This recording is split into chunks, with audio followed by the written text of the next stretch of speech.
Hi everyone, in today's video I'll show you guys how you can install Bitchat on your iPhone. Well, it's quite easy. So all you need to do is first of all get to the App Store, and then from here, if you are from the games page or the apps page just like this, you'll need to tap on the search icon right here, and then you'll get to the search page from where you need to tap on the search bar right here and then start typing Bitchat. So after typing that, simply tap on search, and then from here we'll get Bitchat mesh right here. All you need to do is tap on it, and currently you can see a cloud-like icon on mine because I had previously installed this application on my phone.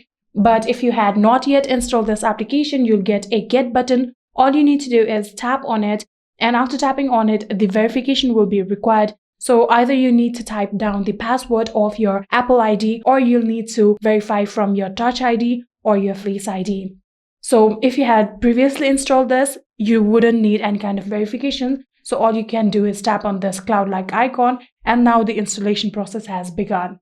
So within few minutes, here you can see we have successfully installed Bitchat on our phone. All you need to do is tap on open in order to open this application, and just like this, you'll be able to install Bitchat on your iPhone. I hope this video was helpful to you guys. If it was, please do not forget to hit that subscribe button and like our video. Thank you so much for watching. See you in the next.